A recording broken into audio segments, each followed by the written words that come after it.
But many of us are familiar with the heartbreak of having our favourite chocolate disappear from the shelves without any warning. And a recent survey has found out what the most missed chalky treats are. Cue the countdown as we find out which retro bar is top of the chalks. At number 10, it's the Fox's Echo. Coming in at number 9, it's Cadbury's Astro. New at number 8 is the Cadbury Fuse.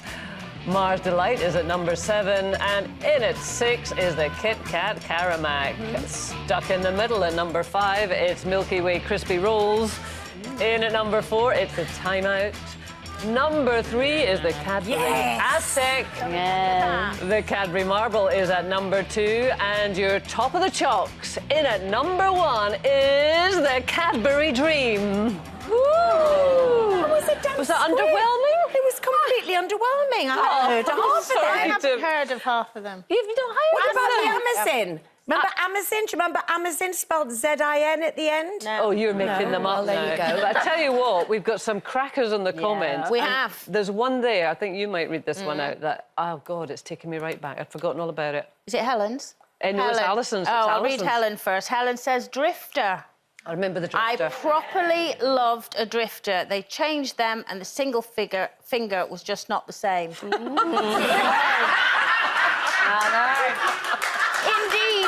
What can we say, Indeed, Helen? Alison says, I used to love a Cabana bar. A Cabana! Yeah, coconut, caramel, cherries and milk chocolate. They were delicious. Thanks for that. Alison? Do you remember the Cabana? No. No. Thelma says she loved a toffee crisp, and Linda says this is the one I would love. Bar 6. Remember Bar 6? Yes, that was just a big Kit Kat. Oh, I loved a Bar 6. That was a big Kit Kat, that was. You know what my favourite was? Texan Bar. The Texan Texan bar. Yeah. There's a few more Bar here I quite as well. liked Hang on. There's the Treats. Do you remember Treats, T-R-E-E-T-S? No. Yes, you do! It's just Bar 6, constantly wind her up. Golden Crisp. No. No, what about, hang on, have a look. Munchies, the square ones. Oh, yeah. I love the Munchies. They were very posh. They were really posh. Fries chocolate cream, you can still get that, but it was the fruit one as well. Rogue. We've Yeah, got them I've on still air. got munchies, by Rogue. the way. You can still get munchies. Listen, go to the final one. I'll let you read it out. This is the one? slam dunk. This one. Christine, Pink Panther bars. No. Pink Panther bars. I remember that. Because it was like white chocolate, but they put Pink. yeah, well, there you go. You've given it away, haven't you? You've spoiled Well, it the for clue's in the everybody now. title, Pink Panther bar. Yeah, you Yeah. have. Laura has remembered one of my favourites, which wasn't chocolate, the Spangles. Yeah, I loved a Spangle. Don't remember them. Spangle. Yeah, I loved the boiled fruit. Yeah. Yeah. Oh, we love a boiled sweet. That's your age. yeah. I've had enough chocolate. That's your age, isn't it? They love a boiled sweet at that age. Yeah. You just stick to your single finger, love. That's all.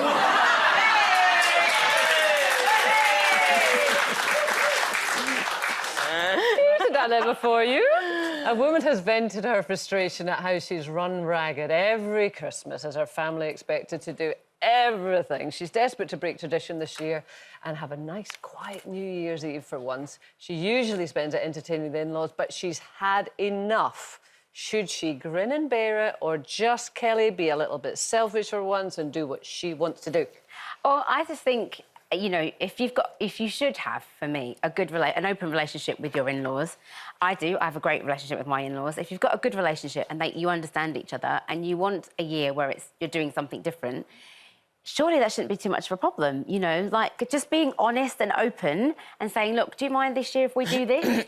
You know, if you do it every year and you're having 1 year off, should it be that much of a problem? What you're actually saying is, do you mind if I don't see you this year? But that's OK, surely, because surely that's not the only time of year you see them. Yeah, but surely that's not the only time of year you see each other. The acquaintance be. You can't do it on New Year. You can't. You like to go away, you're not even here. Yeah, we don't even enjoy it. New Year. Yeah. But I left my wooden spoon. No, I think it's absolutely fine to have that conversation and be open about it. I don't see the big deal. Oh, I always remember my mum always used to say to us, you know, if ever you want to do something different at Christmas, please don't feel the obligation. But she didn't mean it. Yeah, but all mums She say probably that. didn't mean it. But to be honest, I always wanted to go home for Christmas. I didn't want to do an alternative. And I always thought I'll be exactly the same and be as gracious with my children. So I told them until Matty said, Mum, do you mind if... And he hadn't got the sentence out. And I was like, oh, my God. Pathetic. It's not too much to ask, is it? It's once a year, for God's sake.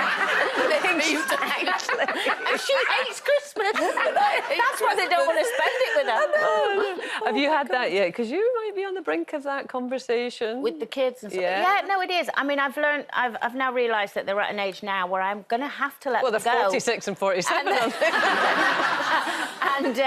and they're going to have their own families, and it's going to be, we just want to have a family. And I don't want to be that, them arguing behind my back going, it's your turn to have mum this Christmas. I don't want to be that mum. So I'd rather just say to them, listen, you go and have it with your family. I'll just sit on my own.